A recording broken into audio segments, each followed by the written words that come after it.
इब्न Ezra को यहूदी सोच में हमेशा खास जगह दी जाती है, जबकि असल में उन्होंने फिलॉसफी के किसी भी हिस्से में गहरी या अलग सोच नहीं दी। उनकी कोई बड़ी फिलॉसफी की किताब भी नहीं है और न ही वे कभी फिलॉसफी की कड़ी ट्रेनिंग से जुड़े रहे। इसके बावजूद उनकी बातें और उनके विचार बाद के यहूदी विद्वानों ने काफी मान दिए। उनकी सोच का सबसे बड़ा हिस्सा कुछ छोटी छोटी बातों में दिखता है। इब्न एज़रा मानते हैं कि दुनिया में जो कुछ होता है उसमें खुदा का हुक्म सितारों के जरिए चलता है। इंसान की तकदीर पर सितारों का असर बहुत गहरा है। हालांकि सितारे खुद खुदा के मातहत हैं, फिर भी उनका कुदरत की दुनिया पर बहुत असर है। आत्मा के बारे में उनका मानना है कि इंसान की आत्मा का एक हिस्सा आसमानी और बहुत ऊंचे दर्जे का है, जो खुदा से सबसे ज्यादा मिलता जुलता है। इसी आत्मा को संजोना इंसान का असली मकसद है, जिससे वह दुनिया की परेशानियों से बच सकता है। उनकी कविताओं में आत्मा की बेचैनी और अपने असली ठिकाने तक लौटने की चाहत का बहुत गहरा जिक्र मिलता है। इन बड़ी बातों को लेकर इब्न एज़रा ने कभी विस्तार से चर्चा नहीं की, बस इशारों में बातें कही। इब्न एज़रा की सोच में मुस्लिम फिलॉसफी और यहूदी पुराने विद्वानों के ख्यालों का मिलाजुला असर दिखता है, लेकिन वे खुद कभी गहरी फिलॉसफी की पढ़ाई में नहीं लगे। उनके सूत्र ज्यादातर छोटे और सीधे सादे धार्मिक लेखों से आते हैं, जिनमें शुरुआती यहूदी लोग अपने सवालों का हल ढूंढते थे। फिर भी इब्न एज़रा को विद्वानों में बड़ी इज्जत मिली। उनकी छोटी और कई बार रहस्यमय बातें भी लोगों ने गंभीरता से ली। उनका रोल दरअसल यह था कि जो बातें फिलॉसफी, गणित, खगोल शास्त्र या ज्योतिष से जुड़ी थीं, उन्हें यहूदियों और यूरोप के लोगों तक पहुंचाया। उनकी किताबें चाहे गहरी न हों, मगर उन्होंने जानकारी को फैलाने में सबसे बड़ा काम किया। उनकी इस कामयाबी के पीछे कई वजहें थीं। उनकी मेहनत, सफर, बाइबल की आसान व्याख्या, सोच में तार्किकता और ज्योतिष का अहम रोल। और सबसे बड़ी बात, उन्होंने हमेशा एक एक इंसान की भलाई पर ध्यान दिया, न कि सिर्फ समुदाय की। इब्न एज़रा का जन्म मुस्लिम स्पेन के एक शहर में हुआ था। अपनी जिंदगी के करीब 50 साल वहीं बिताए। फिर हालात के चलते उन्हें यूरोप के कई शहरों में घूमना पड़ा। उनकी ज्यादातर किताबें और लेख इसी सफर के दौरान लिखे गए। वे कवि भी थे और बहुत से छोटे छोटे विषयों पर उन्होंने किताबें लिखी, जैसे व्याकरण, कविता, ज्योतिष, गणित, खगोल और धर्म। उनकी ज्योतिष की किताबें यूरोप में बहुत फैलीं और कई भाषाओं में अनुवाद हुईं। बाइबल की उनकी व्याख्याएं भी बहुत लोगों ने पढ़ी। उनकी एक खास किताब यसोद मोरा में बाइबल के नियमों के पीछे की वजहें समझाई गई हैं और इसमें उनके सोच का पूरा सार मिलता है। कुल मिलाकर इब्न एज़रा ने भले ही बड़ी फिलॉसफी ना दी हो, लेकिन उनकी लिखी बातें यहूदी समाज और यूरोप में ज्ञान के फैलाव में बहुत मददगार रहीं। उनकी सोच का असर उनकी सादगी और व्यवहारिकता में छिपा है। इब्न एज़रा की 2 छोटी किताबें खास टॉपिक पर लिखी गई हैं। एक किताब सेफर हाशेम है, जिसमें उन्होंने खुदा के नामों के बारे में बात की है। इसमें बताया गया है कि इब्रानी अक्षरों और उनसे जुड़े नंबरों में छुपा अर्थ खुदा की अलग अलग झलक दिखाता है। जैसे एक अलिफ हर गिनती की शुरुआत है, 5 और 6 हमेशा हर बड़े नंबर में दोहराए जाते हैं और 10 अगली गिनती का आधार है। इस तरह से ये सब बातें ये बताती हैं कि खुदा हमेशा एक जैसा रहता है, चाहे उसकी झलक अलग अलग रूप में क्यों ना दिखे। इब्न एज़रा की सोच को अगर किसी पुराने स्कूल में रखा जाए तो वे पाइथागोरस के जैसे नजर आते हैं। उनकी एक दूसरी किताब सेफर हा एहाद है, जिसमें उन्होंने गिनती, नेचर और बाकी चीजों में एक खास तरह की जमावट और उनकी गिनती की अहमियत समझाई। वो मानते थे कि हर नंबर और अक्षर के पीछे कोई ना कोई गहरा मतलब छुपा है और इसका असर धर्म पर भी पड़ता है। उनकी सबसे फिलॉसफी वाली किताबें हाय बिन मैकित्स और अरुगत हा बोसेम मानी जाती हैं।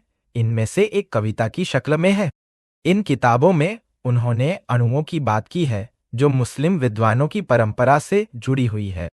कई लोग मानते हैं कि ये किताबें खुद इब्न एज़रा ने नहीं लिखी, लेकिन उस समय के सोचने का तरीका ऐसा था कि कोई भी एक ही समय में अलग अलग धारणाओं को मान सकता था। इब्न एज़रा की सोच पर सबसे ज्यादा असर सेफर यसीरा नाम की किताब और सादिया गाउन का है। इनकी वजह से उन्होंने हकीकत को तीन तरह से देखा: इब्रानी अक्षर, नंबर और ब्रह्मांड। वे अपने धर्म ग्रंथों में इनका कई बार जिक्र करते हैं।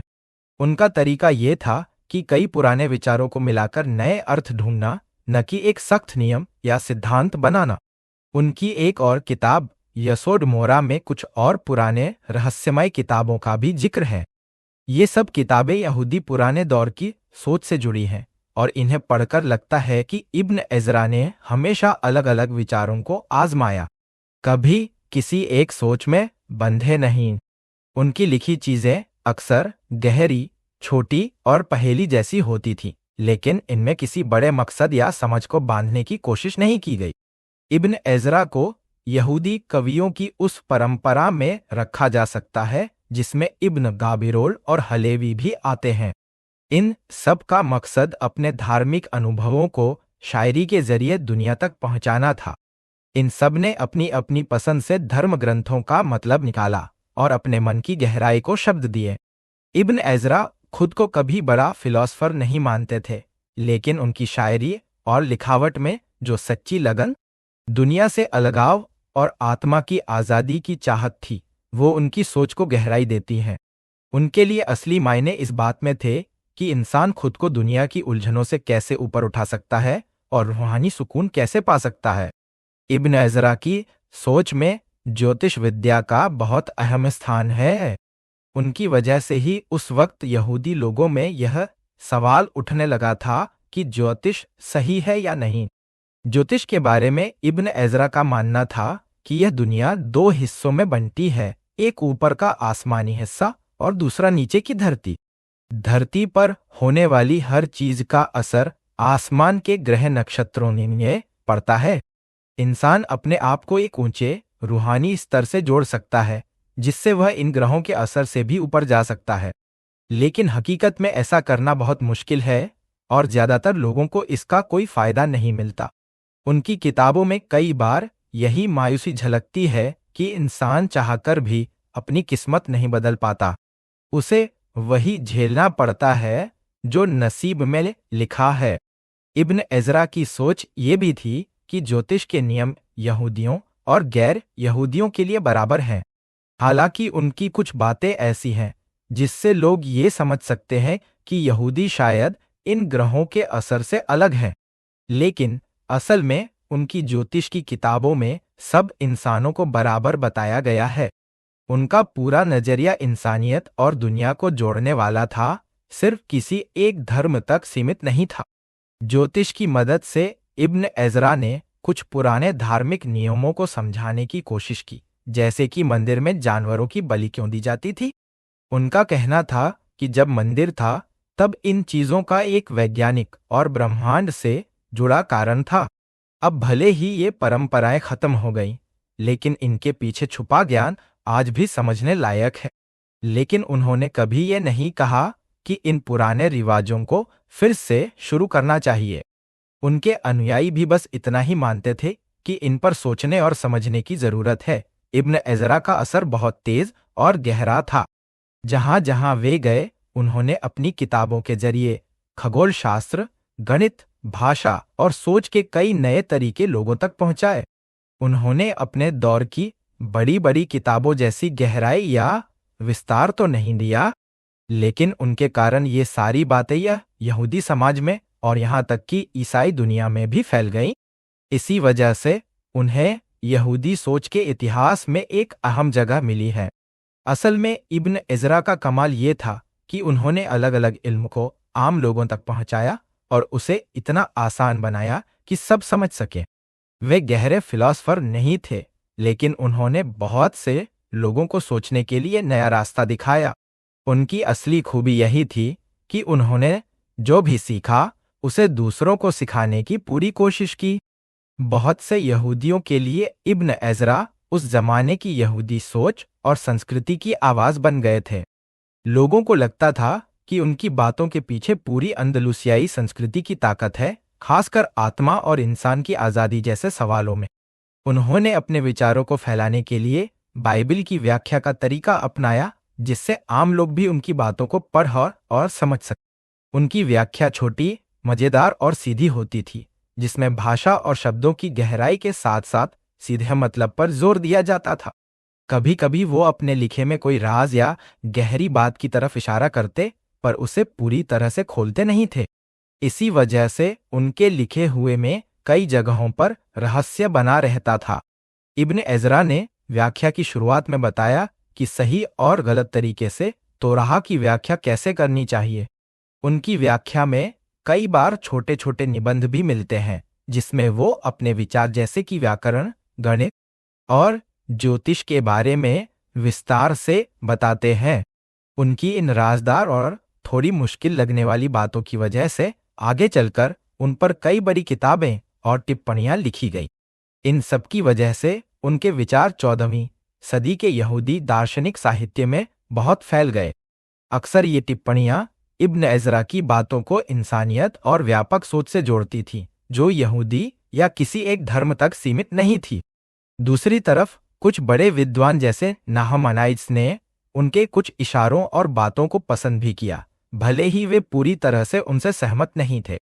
कुछ विद्वान इब्न एजरा की तुलना माइमोनाइट्स से भी करते थे और मानते थे कि दोनों की सोच कहीं न कहीं एक जैसी है।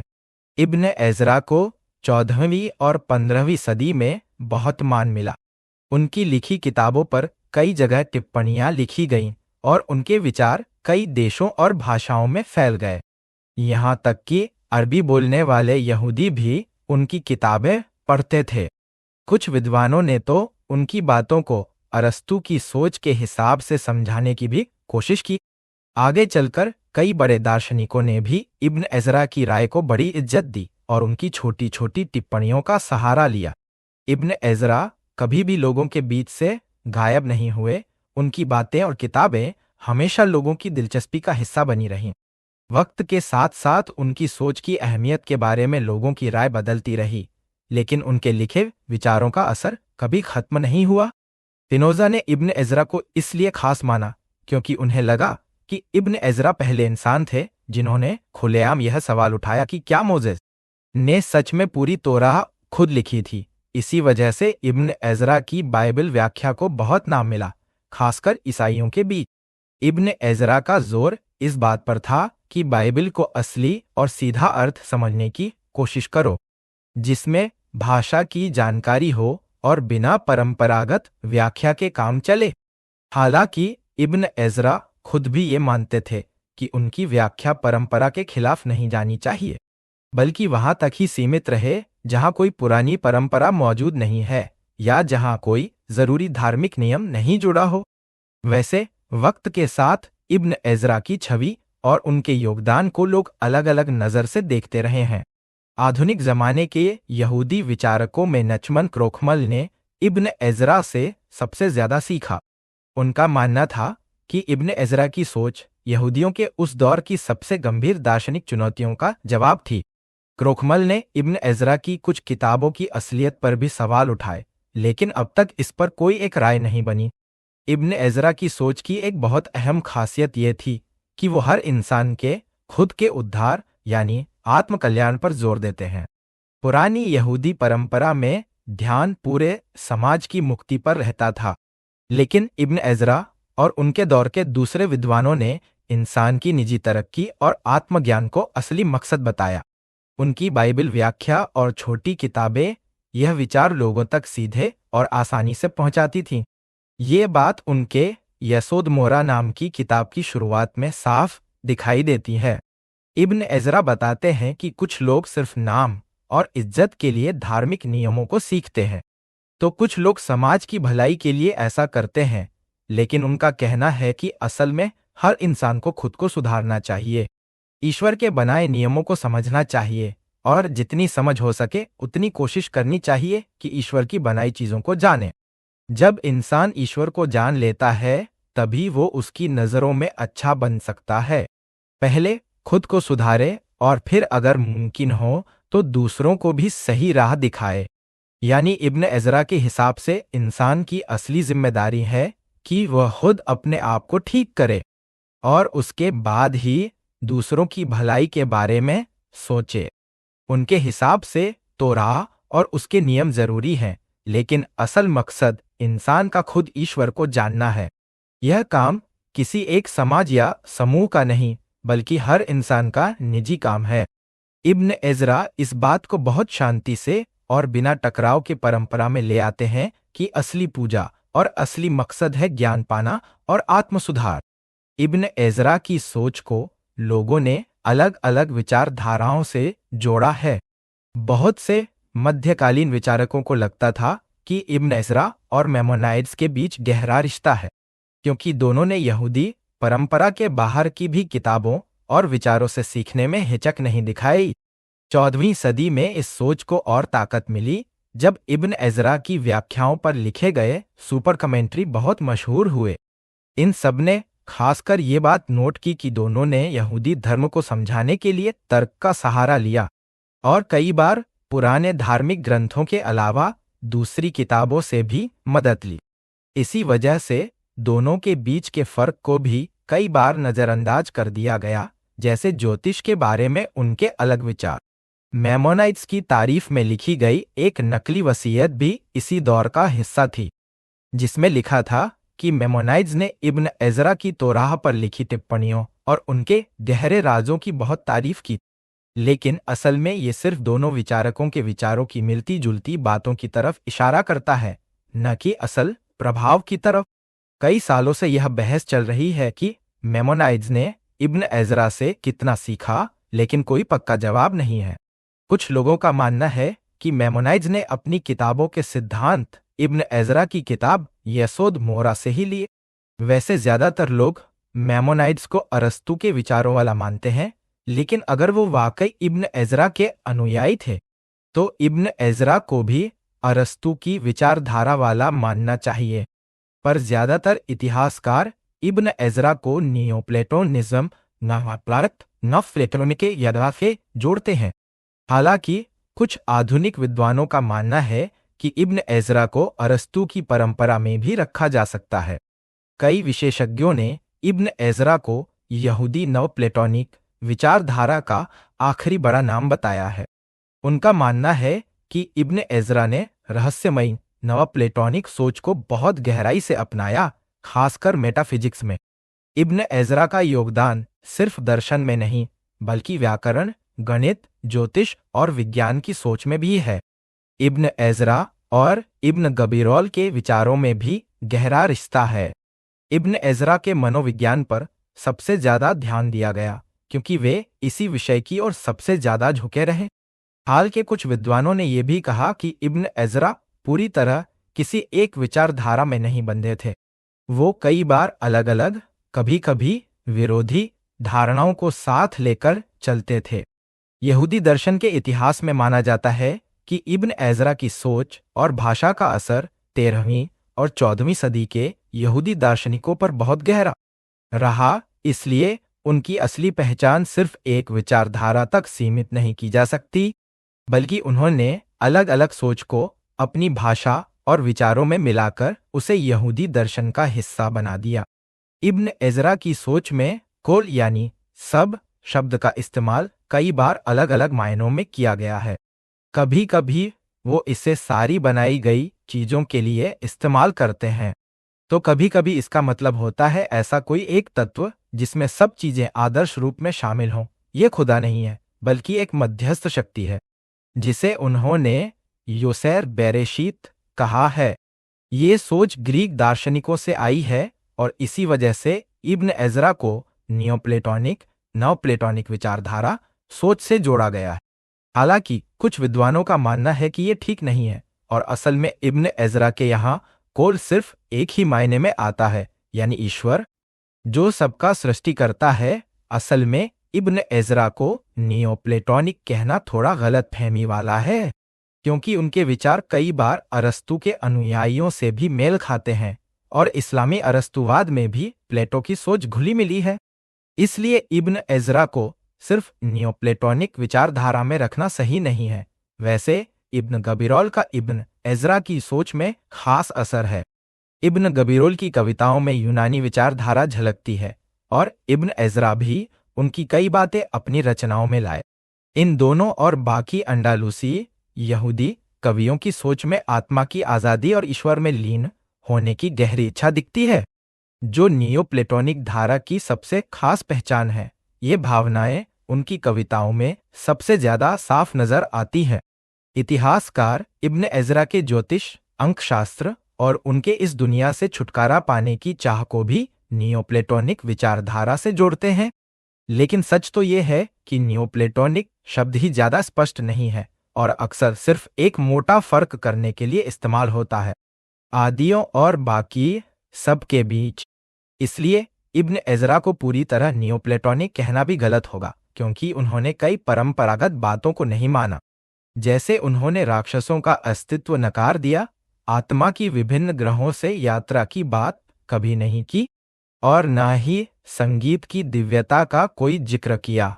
असल में इब्न एजरा ने ज्यादातर उन पुरानी बातों का इस्तेमाल किया जो इस्लामी और यहूदी नियोप्लेटोनिक सोच में प्रचलित थीं, जैसे तीन दुनियाओं की कल्पना। हालांकि कुछ विशेषज्ञों ने उनके विचारों में प्लेटिनस जैसी गहराई भी ढूंढी, मगर सीधी कड़ी कहीं नहीं मिलती। सबसे अलग और खास नजरिया मूसा मेमोनाइट्स के बेटे अब्राहम ने दिया। उनके अनुसार इब्न एजरा उन यहूदी विद्वानों में आते हैं जिन्होंने सिखाया कि खुदा कोई शरीर नहीं है, उसमें शरीर के गुण नहीं है, और बाइबल के उलझे हुए हिस्सों को सही सोच से समझना चाहिए। इस सूची में कई और नाम हैं, जिनमें से कुछ को आज दर्शन शास्त्री नहीं माना जाता।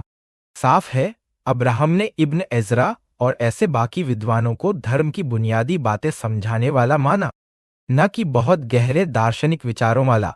इसी वजह से इब्न एजरा की सोच को किसी एक खांचे में फिट करना मुश्किल है। सादिया का बिलीफ्स एंड ओपिनियंस ही एकमात्र बड़ा यहूदी दार्शनिक ग्रंथ है जिसे इब्न एजरा ने अपने किसी लेख में नाम लेकर लिखा है। उन्होंने यसोद मोरा नाम की किताब के पहले हिस्से के आखिर में इसका जिक्र किया है और कहा है कि इस किताब की कुछ बातें सही हैं, लेकिन कुछ बिल्कुल गलत हैं। पर इब्न एजरा कभी साफ नहीं बताते कि कौन सी बातें ठीक है और कौन सी नहीं। अपनी बाकी रचनाओं में, खास तौर पर बाइबल की व्याख्याओं में, इब्न एजरा ने कई बार सादिया का नाम लिया है, पर अक्सर वे किताब का नाम नहीं बताते। ज्यादातर बार वो सादिया की बाइबल व्याख्या का ही जिक्र कर रहे होते हैं। इस तरह देखा जाए तो सादिया का असर इब्न एजरा पर सबसे ज्यादा है। अब सवाल है कि इब्न एजरा के लिए फिलॉसफी का मतलब क्या था और उनके लिए दार्शनिक कौन थे। उनके लेखों में इब्रानी भाषा में कई ऐसे शब्द मिलते हैं जो दार्शनिक या दार्शनिकता को दर्शाते हैं, पर इनमें से कोई भी बहुत साफ या निश्चित अर्थ वाला नहीं है। कुछ शब्द तो शायद खुद इब्न एजरा ने बनाए। ये शब्द उनकी बाइबल टीका में नहीं मिलते। एक जगह उन्होंने फिलॉसफर शब्द का मतलब खगोल शास्त्री के रूप में बताया है, जैसा कि उनके पहले के विद्वान बार हिया भी इस्तेमाल करते थे। वैसे एक जगह उन्होंने फिलॉसफर शब्द को विद्वान या किसी भी विद्या के जानकार के तौर पर इस्तेमाल किया है। इससे लगता है कि इब्न एजरा के लिए फिलॉसफी अरबी परंपरा वाली प्लेटो या अरस्तु की धारा जैसा सख्त कोई दायरा नहीं था।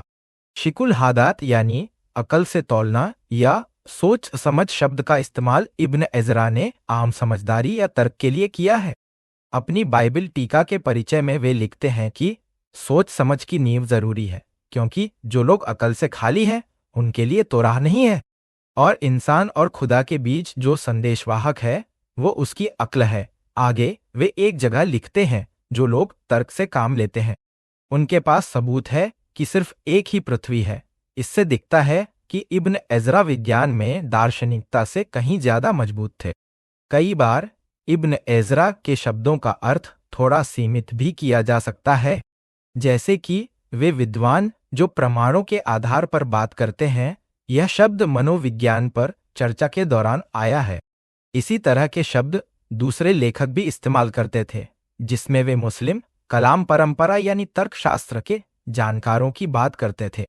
इब्न एजरा के लिए भी कई बार तर्क और प्रमाण दरअसल इसी तरह के धार्मिक विवाद में इस्तेमाल होते हैं, न कि अरस्तु के जैसे तर्कशास्त्र में।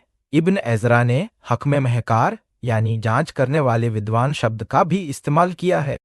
बार हिया के यहाँ भी ये शब्द दार्शनिकों के लिए आया है।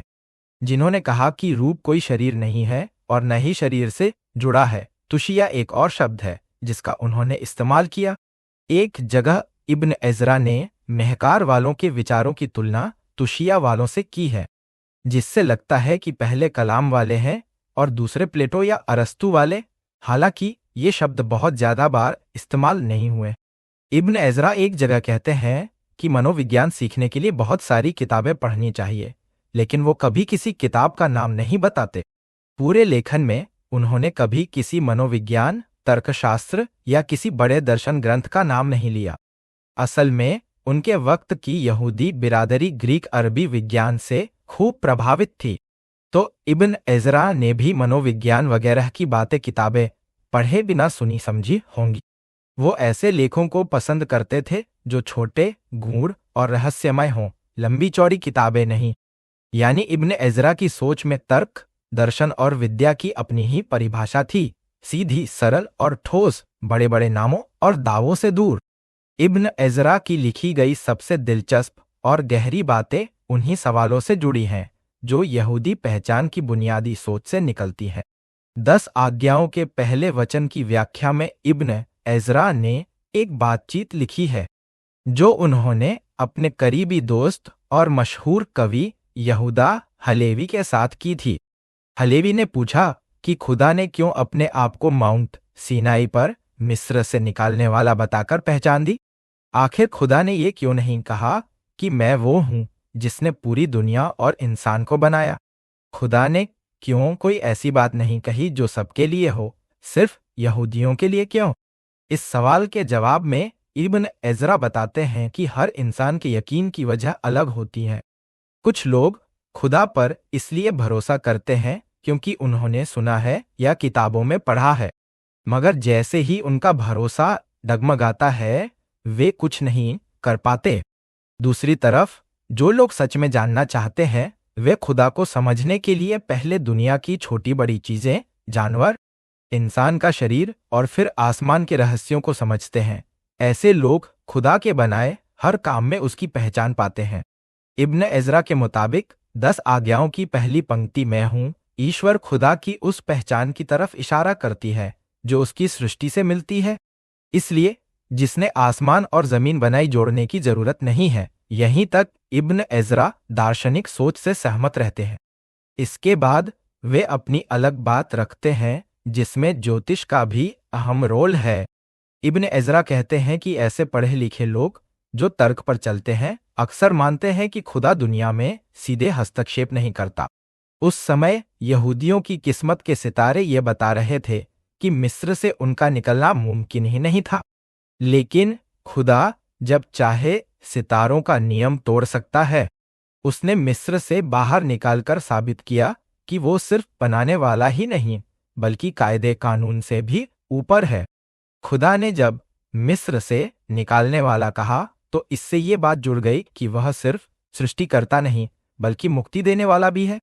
मतलब ये कि खुदा का अपना आप को ऐसे पेश करना किसी भी दार्शनिक सोच से विरोध में नहीं है, बल्कि उसमें एक जरूरी बात जोड़ता है जो आमतौर पर दार्शनिक लोग भूल जाते हैं या नकार देते हैं।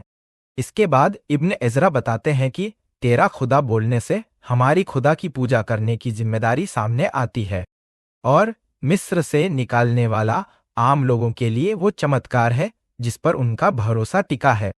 इब्न एजरा की ये बातें असल में उनके और हलेवी के बीच हुई गहरी और लंबी बहस का निचोड़ हैं। हकीकत में उनकी दूसरी किताबों में भी दोनों की बहसें मिलती हैं, जिनमें वो बाइबल की तिथियों पर भी तर्क वितर्क करते हैं। कभी कभी तो दोनों के बीच इतने सवाल जवाब होते हैं कि आखिर में हलेवी चुप हो जाते हैं। पर पहली आज्ञा वाली बहस शायद इतनी आसान नहीं। असल सवाल यही है कि यहूदी धर्म सबके लिए एक जैसा रास्ता है या यहूदी वाकई खास है? क्या यहूदी भी बाकी लोगों जैसे ही हैं या उनका कोई अलग दर्जा है? ऐसे बुनियादी सवालों पर दोनों कवियों ने अपने अपने तरीके से जवाब दिए। हलेवी की सोच थी कि यहूदी बाकी सबसे अलग हैं, जबकि इब्न एजरा का जोर इंसानियत और सभी के लिए बराबरी पर था। दोनों के पास अपने अपने तर्क और अपनी भावनाओं की गहराई थी, और इनकी चर्चा आज भी लोगों को सोचने पर मजबूर करती है। इब्न एजरा के लिए इंसान की आत्मा ही ऐसी चीज है जो हमेशा एक जैसी रहती है और हमेशा के लिए है। आत्मा ही वो चीज है जिसमें खुदा जैसी कोई बात मिलती है। वे कहते हैं कि इंसान की आत्मा खुदा की सूरत में बनी है, इसलिए उसके काम भी खुदा जैसे ही होते हैं। तालीम और ग्रंथों में भी वे आत्मा और खुदा के बीच कुछ मिलती जुलती बातें बताते हैं और इन बातों को इब्न एजरा बिल्कुल सच मानते हैं। इसी वजह से इब्न एजरा को आत्मा के ज्ञान में सबसे ज्यादा दिलचस्पी थी। वे खुदा की खासियत या दूसरी गहरी बातों में ज्यादा नहीं उलझते, बल्कि उनके लिए असली सोच यही है कि आत्मा को समझना चाहिए, क्योंकि आत्मा की समझ से ही इंसान उस दुनिया से जुड़ सकता है जो इस दुनिया से ऊपर है। वे इब्न गबीरोल को भी आत्मा के रहस्य का बड़ा जानकार मानते हैं। बहुत से जानकारों ने भी इब्न एजरा की सोच में आत्मा के विषय को सबसे आगे रखा है। इब्न एजरा का आत्मा के बारे में नजरिया ज्यादातर उनकी कविताओं में झलकता है। वे किताबों से सीधी बातें नहीं उठाते, बल्कि उनके मन की पीड़ा और आत्मा की छटपटाहट कविताओं में पूरी गहराई से उतरती है। उनकी कविताएं बताती हैं कि वे खुद को इस दुनिया से अलग समझते थे और आत्मा को अपने असली घर यानी खुदा के पास लौटने की तरफ महसूस करते थे। उनकी कविताओं में बार बार यही भाव आता है कि आत्मा इस शरीर की कैद से निकलकर अपने असली घर जाना चाहती है। इब्न एजरा का आत्मा को लेकर ये जोश उनकी गद्य प्रोज में भी दिखाई देता है। वे कहते हैं कि जैसे कोई मुसाफिर जो कैदी बना लिया गया हो, उसे अपने घर लौटने की कितनी तड़प रहती है, वैसे ही इंसान की आत्मा भी हमेशा ऊपर की ओर लौटने के लिए बेचैन रहती है। अगर आत्मा खुद को शुद्ध कर ले, शरीर की बुरी इच्छाओं से ऊपर उठ जाए, तो फिर सच्चा सच उसके अंदर लिख जाएगा जो कभी नहीं मिटेगा।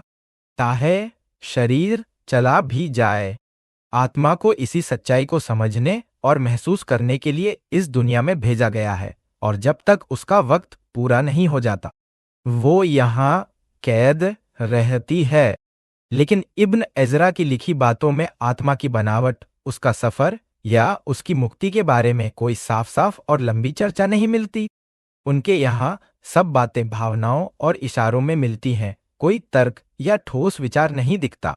असल में उनकी कविताएं और गद्य दोनों में आत्मा की तड़प और खुदा से मिलने की चाह सबसे ज्यादा नजर आती है। उनकी कविता मेरी आत्मा प्यासी है आज भी लोगों को गहरे छू जाती है।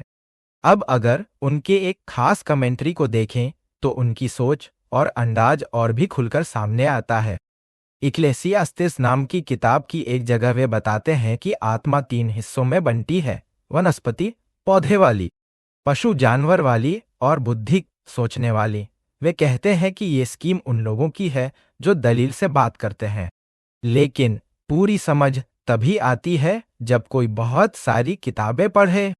फिर वे खुद एक और तरीका बताते हैं, नेफेश इच्छा और लालच, रूह करना और हावी होना, और नेशामा बुद्धि। वे कहते हैं कि ये बदलाव सिर्फ सहूलियत के लिए है, पर हकीकत में ऐसा नहीं है। वे ये भी बताते हैं कि सादिया ने भी कभी ये दूसरी स्कीम अपनाई थी। कुल मिलाकर इब्न एजरा की आत्मा पर सारी बातें उनके जज्बात और तड़प से भरी होती हैं। वे गहराई से महसूस करते थे कि आत्मा इस दुनिया की नहीं है, उसका असली घर ऊपर है, और उनकी कविताएं और बातें पढ़ने वाले को भी यही एहसास दिलाती हैं। इब्न एजरा की सोच का सबसे व्यवस्थित रूप उनकी किताब यसोड मोरा में दिखता है। इस किताब में वे बताते हैं कि यहूदी धर्म के नियमों और आदेशों का असली मकसद क्या है। उनकी ये किताब बहुत छोटी है, इसमें कई बातें संकेतों में कही गई हैं और कहीं कहीं उनकी दूसरी बातों से मेल भी नहीं खाती। माना जाता है कि ये किताब उन्होंने अपनी जिंदगी के आखिरी दिनों में लिखी थी, यानी ये उनकी सोच का आखिरी और पक्का रूप हो सकता है। यसोड मोरा की शुरुआत में वे ज्ञान की अलग अलग शाखाओं पर चर्चा करते हैं। वे किसी एक तयशुदा तरीके से इनका वर्गीकरण नहीं करते, बल्कि ये बताते हैं कि अलग अलग यहूदी विद्वान किस किस विषय को सबसे अहम मानते हैं। कोई सिर्फ परंपरा में बसी हुई बारीकियों को ही सबसे बड़ा ज्ञान मानता है, तो कोई सिर्फ हिब्रू व्याकरण या सिर्फ बाइबल या सिर्फ तलमूद को ही पढ़ता है। इब्न एजरा कहते हैं कि इन सब में असली समझ तभी आती है जब इंसान खगोल विद्या, सितारों का ज्ञान भी जाने, और उसके लिए ज्योमेट्री यानी मापतौल का ज्ञान जरूरी है। आत्मा का ज्ञान यानी मनोविज्ञान समझने के लिए भी शरीर और उसके बदलावों को समझना चाहिए। और सबके ऊपर लॉजिक यानी तर्क शक्ति सबसे जरूरी है, जिससे इंसान हर ज्ञान को परख सकता है। आगे चलकर वे गहरे रहस्यों की बात भी करते हैं, जैसे खुदा की गहराई या आत्मा के रहस्य। इब्न एजरा कहते हैं कि जब तक इंसान खुद को, अपने शरीर और आत्मा को नहीं जानता, तब तक वो ऊपर की बातें या खुदा के गहरे राज नहीं समझ सकता। वे सलाह देते हैं कि पहले इंसान को शरीर, आत्मा, तर्क और ज्योमेट्री जैसी चीजों का ज्ञान हासिल करना चाहिए। फिर उसके बाद वो ऊपर की दुनिया, आत्मा के राज और स्वर्ग की सच्चाई जान सकता है। वे एक तय क्रम में ज्ञान हासिल करने की बात करते हैं, लेकिन इन सब के आपसी रिश्ते की ज्यादा गहराई में नहीं जाते। इब्न एजरा कभी भी धार्मिक या पारंपरिक ज्ञान और आम यानी दुनियावी विज्ञान के बीच कोई दीवार नहीं खड़ी करते। वे साफ कहते हैं कि दुनिया का कोई भी ज्ञान जरूरी है ताकि धर्म, कानून और बाकी जरूरी बातों को भी सही से समझा जा सके और खुद को पूरा किया जा सके। इसी बीच वे ज्योतिष यानी सितारों के असर की बात एक बार ही करते हैं, यानी इस किताब में उन्होंने इसे ज्यादा अहमियत नहीं दी। उन्होंने ज्ञान की किसी भी शाखा को सीधे फिलॉसफी नहीं कहा, बस मनोविज्ञान, स्वाभाविक विज्ञान और कुछ हद तक रहस्यवाद की बात की। इसका मतलब यह भी है कि उनके लिए आत्मा का ज्ञान सबसे अलग और खास है, और उनका दिलचस्पी इसी में सबसे ज्यादा थी, न कि बड़ी बड़ी दार्शनिक बातों में।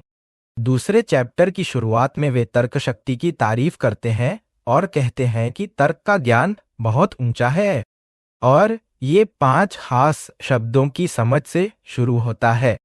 वे यहाँ कुछ बेसिक श्रेणियों का जिक्र करते हैं और बताते हैं कि इनसे नियमों को समझने और बाइबल में जो विरोधाभास दिखते हैं, उन्हें सुलझाने में मदद मिलती है। लेकिन यहाँ भी उनका तर्क बहुत बुनियादी है और कहीं से भी नहीं लगता कि उन्होंने दार्शनिक किताबों की गहराई से पढ़ाई की हो।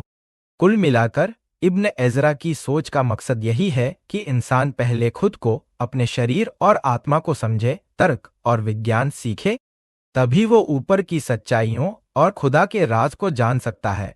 उनके लिए असली ज्ञान वही है जिससे इंसान खुद को समझ सके और आगे बढ़ सके। इसके बाद बात उन आदेशों की होती है जो खास लोगों, जगहों या हालात पर ही लागू होते हैं, जैसे कि कुछ नियम सिर्फ पुजारियों के लिए, मंदिर की कुर्बानियों से जुड़े, या फिर कुछ नियम पुरुषों के लिए। इन सब बातों को छांटकर इब्न एजरा आखिरी में उन आदेशों पर आते हैं जो हर जगह, हर समय और हर हाल में लागू होते। ये आदेश दिल में बस जाते हैं और इंसान की समझ से ही पहले से जाने जाते थे, भले ही तोरा के आने से पहले। इब्न एजरा के अनुसार यहूदी धर्म का असली सार यही है कि सबसे जरूरी बातें किसी भी पैगाम या धार्मिक किताब से नहीं, बल्कि इंसान की अपनी समझ और इंसानियत से आती हैं। ये उस इंसानी फितरत का हिस्सा है जो हर इंसान में बराबर है। इब्न एजरा की एक खास रचना है हाय बिन मेकिड्स। यह एक अलग ही किस्म की दार्शनिक कहानी है जिसमें कविता और तसव्वुर का मेल है। इसमें एक बुजुर्ग मार्गदर्शक हाय, जो हमेशा जवान रहता है, एक ऐसे इंसान से मिलता है जो घर छोड़कर भागा है।